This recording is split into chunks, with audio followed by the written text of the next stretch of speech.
ओम सर्वमंगल मांगल्ये शिवे सर्वार्थ साधिके शरण्ये त्र्यंबके गौरी नारायणि नमोस्तुते। जेन बद्धो बलि राजा दानवेन्द्रो महाबला तेन त्वां प्रतिपद्नामि रक्षे माचल माचल। गंगा तरंग रमणीय जटा कलापम गौरी निरंतर विभूषित वाम भागम नारायण प्रियमनंगमदापहारम वाराणसी कुलपतिम भज विश्वनाथम। नमस्कार, स्वागत है आपका आचार्य वाणी में। मैं आचार्य डॉक्टर विक्रमादित्य आपके साथ हूँ और आपकी राशि के दृष्टिकोण से ग्रहों का योगायोग क्या बन रहा है। 9 तारीख शनिवार का अवसर, पूर्णिमा तिथि है।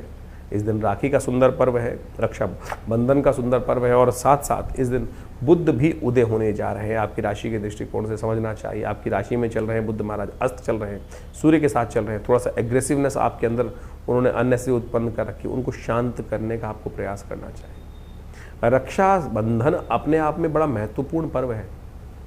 आजकल केवल जनश्रुति के माध्यम से हमने उसको इतना छोटा कर दिया है क्योंकि हमारे को उसका इतिहास ही नहीं मालूम है। भारतीय संस्कृति में रक्षाबंधन का अद्भुत वर्णन शास्त्रों में बड़ा प्राचीन काल से मिलता है। आज कुछ भ्रांति संसार में उपस्थित कर दी जाती है।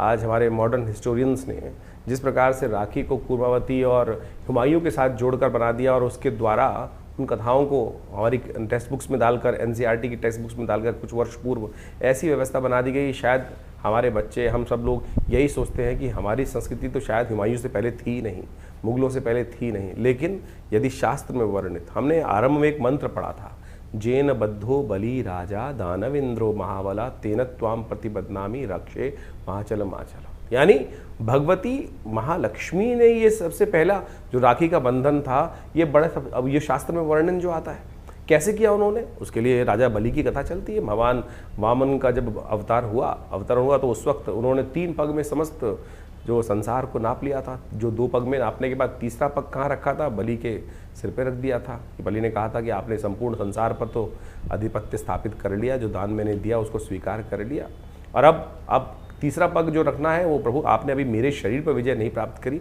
आप मेरे सिर पर अपना चरण रखें। तब तीसरा कदम उन्होंने वहाँ रखा।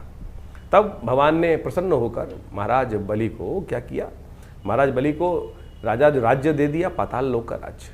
भगवान ने जिस प्रकार से उनको श्रद्धा के साथ संपूर्ण रूप से जो उन्होंने उनकी परीक्षा ली थी, ये सब परीक्षा ही कथाओं के माध्यम से समझें कि जिस प्रकार से भगवान ने महाराज बलि की परीक्षा ही ली ना, और परीक्षा में उत्तीर्ण हुए तो उनको उस परीक्षा का जो उपहार मिलना था, उपहार क्या मिला, वरदान मिला। तो महाराज बलि ने भगवान से वरदान में मांगा कि भगवान, मैं आपने मुझे पाताल लोक दे दिया, लेकिन मेरी एक इच्छा है, आप भक्त पर कृपा करें कि आप जब भी मैं उठूं तो मेरे को सबसे पहले आपका ही दर्शन हो। कैसे होगा दर्शन, तो भगवान को द्वारपाल बना दिया गया। महाराज भगवान ने प्रसन्न, यानी भक्त पर भगवान इतने प्रसन्न हो जाते हैं कि जैसी मनोकामना सिद्धि की इच्छा रखता है भक्त, उसको पूर्ण करने के लिए भगवान वहाँ प्रेमवश क्या हुए, महाराज बलि के यहाँ पाताल लोक में द्वारपाल के रूप में प्रतिष्ठित हुए। और जैसे ही महाराज बलि उठते थे तो कहा जाता है कि सबसे पहले दर्शन श्रीहरि के उनको होते ही थे।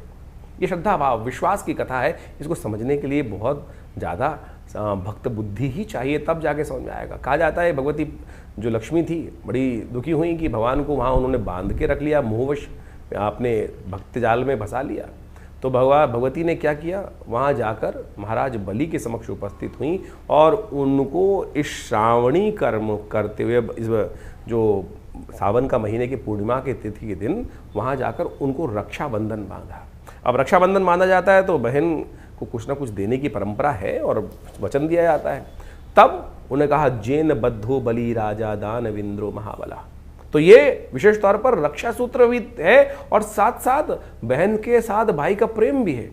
तो महाराज बलि ने जिस प्रकार से बहन को कुछ देने को मांगा तो भगवती महालक्ष्मी ने क्या मांगा कि आप मेरे पति को छोड़ें यहाँ से आप। तो वहाँ से भगवान पुनः वापस भगवती लेके चली गई। तो यानी ये परंपरा, ये कथा का माध्यम हम आपको समझाने का प्रयास कर रहे हैं। तो इस भ्रांति को हटाएं। शास्त्र बड़े ही वृहद वर्णित हैं, इन सब चीज़ों अनादिकाल से परंपरा रही है, लेकिन हमारी संस्कृति को जिस प्रकार से तोड़ने का कार्य किया वो बहुत गलत लोगों ने, और हम उसको समझ में नहीं पाते हैं। पौराणिक काल से इन कथाओं के माध्यम से हमको समझ में आता है। इसके अलावा और समझें, ये केवल भाई बहन का बंधन नहीं है।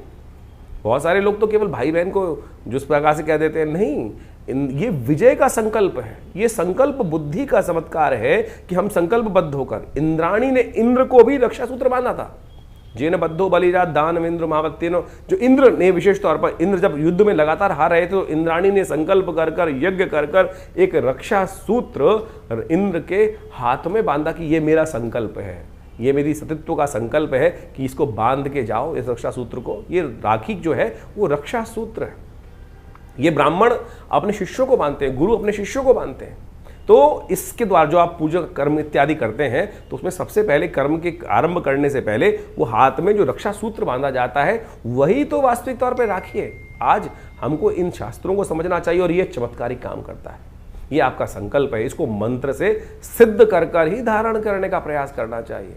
तो हम आपको इन सब सिद्धांतों को समझाने का प्रयास कर रहे हैं, तो आप इस पे विश्वास जगाएं। ये केवल परंपरा नहीं है, बहुत सारे लोग परंपरा के अनुसार, इस बार तो बड़ा सुंदर योग ऐसा बन रहा है कि भद्राव है ही नहीं पृथ्वी पर, तो आप आनंद भाव से किसी वक्त भी इन समस्त कर्मों को करने का सुंदर योग बना सकते हैं। भगवान का सुंदर स्तवन करें और उसके बाद भाई और बहन के सब संबंध, जो परिवार के संबंध है, उनको बहुत आनंद के साथ समझाते हुए इस कर्म को करें। कल्याण के सुंदर योग बन सकते हैं। तो रक्षाबंधन अपने आप में इतना महत्वपूर्ण है तो इसके इतिहास को हमें समझने का प्रयास करना चाहिए। इस राशि के दृष्टिकोण से, आपकी राशि कर्क राशि के दृष्टिकोण से यदि हम देखें तो विशेष तौर पर आपको कुछ खास उपाय करने चाहिए। अभी महत्व को तो आपने समझा, लेकिन ऐसे में इस समय में कुछ खास उपाय, आपकी राशि में रक्षा सूत्र बंधे कैसे? कच्चे धागे से। कच्चे धागे, रेशमी धागा या कच्चा धागा सबसे श्रेष्ठ रहेगा आपकी राशि के दृष्टिकोण से। और ऐसे में थोड़ा चावल, जो कुमकुम युक्त चावल हों, उनको सिद्ध कर कर, किसके मंत्र से? त्र्यंबक मंत्र से सिद्ध करके, भगवान शिव के मंत्र से सिद्ध करके, त्र्यंबकम यजामहे सुगंधिम पुष्टिवर्धनम उर्वारुकमिव बंधनान् मृत्युर्मुक्षीमामृतम्। साथ में थोड़े सफ़ेद चावल, इनको एक पोटली में, हल्के से सूती पोटली में बांध लें, सफ़ेद रंग की पोटली में बांध दें और फिर उसको सिद्ध करके, जिस मंत्र को बताया उसका, जिसको भी बांधोगे, चाहे गुरु जो शिष्य जो गुरु शिष्य को बांधे या शिष्य गुरु को बांधे, हर कोई हर एक को बांधता था। पुराने ज़माने में ये व्यवस्था है। रक्षा सूत्र थे, अभी आपको बताया ना कि कैसे भगवती वहाँ बलि को बांधाई और भगवान शिव को वहाँ से बंधन से मुक्त करा लाई। इंद्राणी ने इंद्र को बांध दिया, विजय प्राप्त हो गई। तो ये आपकी पूरे वर्ष की अलाएं बलाओं को ठीक करने के लिए बड़ा सुंदर योग है।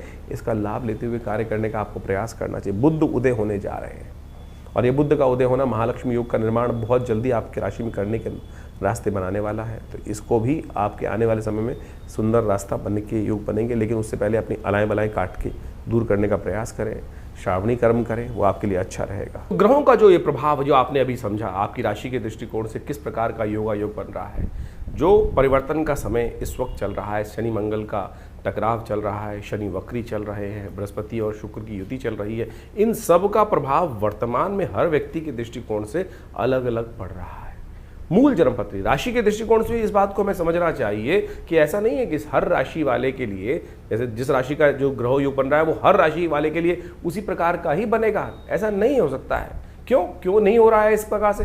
बहुत सारे बात लोग व्यंग्यात्मक तौर पे करते हैं कि 12 राशि के दृष्टिकोण से ये परिवर्तन का प्रभाव तो हर व्यक्ति के साथ ऐसे ही होगा। नहीं, आपकी मूल जन्मपत्री में ग्रहों की युति किस प्रकार से है, आप ये मान के चले कि किस प्रकार का योग बन रहा है। इसको ऐसे कैटेगराइज कर लीजिए कि एक स्पेसिफिक ब्लड ग्रुप का व्यक्ति है क्या, जब कोई बीमारी आ रही है, मौसम के अनुसार परिवर्तित हो रही है, कि सब लोग उसी के अनुसार से बीमार हो रहे हैं क्या? ऐसा नहीं होता है। आपकी मूल जन्मपत्री, आपकी मूल जो आप प्रकृति है वो किस प्रकार की है, उसका प्रभाव किस प्रकार से है, कौन इम्यून स्ट्रांग है, कौन इम्यून वीक है, तो उसका प्रभाव उस हिसाब से होता है। तो इसी प्रकार से ज्योतिष के दृष्टिकोण से इस बात को हमें समझना चाहिए कि परिवर्तन के योग बन रहे हैं।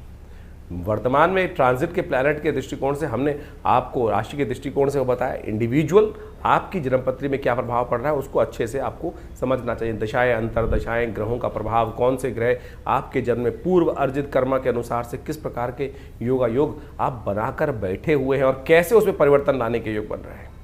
तो ग्रहों की गोचर ये आपको अच्छे से समझाने का प्रयास करती है और जल्दी जल्दी यदि आप परिवर्तन का रास्ता देखना चाहते हैं, प्रभाव देखना चाहते हैं, तो उसको सही से समझकर यदि आप कार्य कर लेंगे तो बहुत अच्छे से परिवर्तन के योग बन जाते हैं। तो इस समय जो ग्रहों का योग चल रहा है उसका प्रभाव भी आपने समझ लिया है। हमने आपको भी बताया था कि शनि मंगल का जब टकराव चलता है आपस में तो मन में कहीं ना कहीं द्वेष उत्पन्न होता है। इसके लिए अलग से जो वीडियो बनाया था उसको जाके समझ लीजिएगा। तो जो 3-4 महीने का योग है वो अंतर्द्वंद से बचते हुए कार्य करने का प्रयास करना है। शनि मंगल का जब टकराव होता है तो क्या होता है, द्वंद्व उत्पन्न होता है। बृहस्पति शुक्र की युति जब चल रही होती है तो मानसिक तौर पर व्यवस्था ऐसी बनती है कि इधर जाऊं कि उधर जाऊं, द्वंद्वात्मक स्थिति मनोमस्तिष्क में विचारों की उत्पन्न होती है। एक रास्ता इधर से, एक रास्ता इधर से, उसमें कौन सा चुनना है, उसके लिए हमें निष्कर्ष पे पहुंचना होता है और ज्योतिष वही निष्कर्ष बताता है।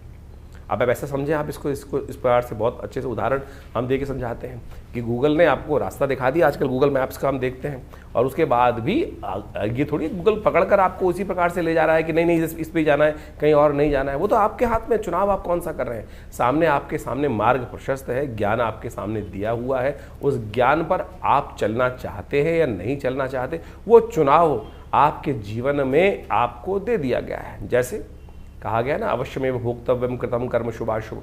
परमात्मा हम लोग के मन में आती है कि परमात्मा हमको गलत रास्ते पे जाने ही क्यों देता है। परमात्मा ने आपको जन्म देने के बाद, प्रकृति ने आपको जन्म देने के बाद खुली छूट दे दी, ज्ञान भी साथ साथ दे दिया। देख भाई, ये करेगा तो इसका प्रभाव ये होगा और ये करेगा तो इसका प्रभाव ये होगा। ये शास्त्र से समझ में आता है, उदाहरणों से समझ में आता है। निष्कर्ष जो शास्त्र में कथाएं हैं, कथानक है, जो विभिन्न पुराण इत्यादि में कथानक है, उसके द्वारा हमें समझ में आता है कि ये करेंगे तो इसका नेगेटिव प्रभाव होगा, उसके अनुसार से हमारा भविष्य भी बदलेगा और प्रारब्ध के दृष्टिकोण से जो हमारे जीवन में आगे बनकर आएगा उसका नेगेटिव इफेक्ट होगा। तो उसी प्रकार से ज्योतिष विज्ञान आपको नेत्र के माध्यम से ये दिखाने का प्रयास कर रहा है कि भाई इस चीज़ों में आगे चलने से ये इसका प्रभाव आपके जीवन में उत्पन्न हो, फिर आप चुनाव करें कौन सा चीज़ करें। और बहुत सारे लोगों के मन में एक भाव होता है कि उपाय जो करते हैं उसका प्रभाव होता है, नहीं होता। क्यों नहीं होता उपाय का प्रभाव? हजारों लोगों के जीवन में परिवर्तन का योग बनता है। हम तो नित्य प्रति देखते हैं, जब प्रार्थना, अनेक प्रकार के शास्त्र में वर्णित उपाय, चाहे वो किसी प्रकार के भी हों, जिस शास्त्र जिसका अनुभव, जिस विद्वान का अनुभव हुआ, उन्होंने वो उपायों को शास्त्र में वर्णित किया, उनका प्रभाव बिल्कुल होता है। हर एक्शन का कुछ ना कुछ रिएक्शन है ही, इस बात को हमें समझना चाहिए। तो शास्त्र में अनेक मनोकामनाओं की सिद्धि करने के लिए जो रास्ते बताए गए हैं वो समस्त आपके जीवन में कल्याण का योग देते हैं। इस वक्त तो सावन का सुंदर महीना चल रहा है, कुछ ही दिन बाकी हैं सावन के महीने में। कोशिश ये करें भगवान की शरणागति प्राप्त करने का प्रयास करें।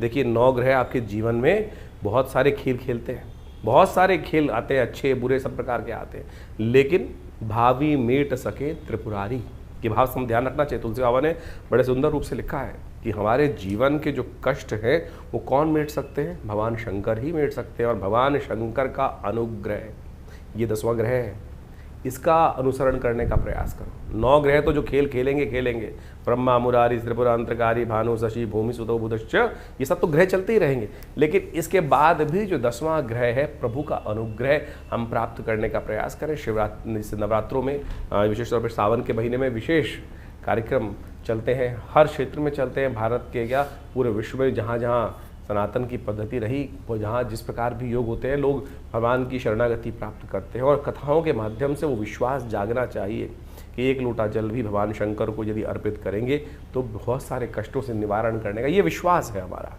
ये संस्कृति का विश्वास है। और ये अनुभव भी है कि भगवान समस्त कष्टों को हर लेते हैं। जैसे दूध अगर डालेंगे भगवान शंकर पुष्टि के योग बनेंगे।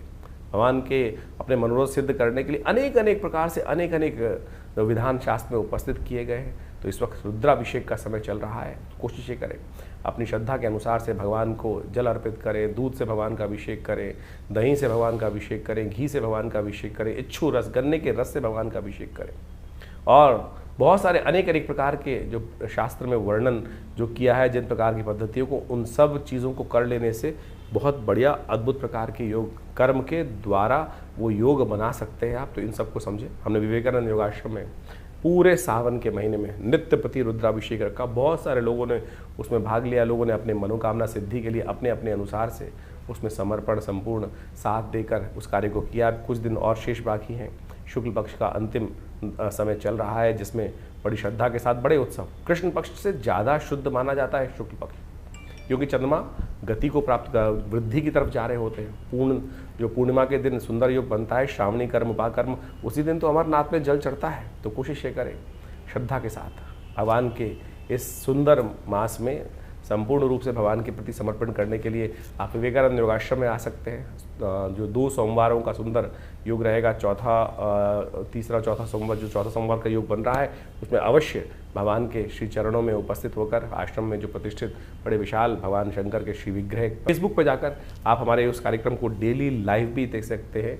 जो हमारा फेसबुक है आचार्य वाणी आचार्य विक्रमादित्य, उसमें हम लाइव डेली उस पूजा को दिखाते हैं, कराते हैं। आप सब भी उस दिव्य रुद्राभिषेक कर्म में सम्मिलित हों। भगवान का सुंदर रुद्राष्टाध्यायी के द्वारा जो स्तवन चलता है और उनका पाठ चलता है, उनका जलात्मक दुग्धात्मक अनेक प्रकार से औषधियों से जो अभिषेक चलता है, उसमें सम्मिलित होकर भगवान के प्रति अपनी श्रद्धा के समन को अर्पित करें। और रविवार वाले कार्यक्रम में तो आप सब सदा आमंत्रित ही रहते हैं, उसमें आप आएँ।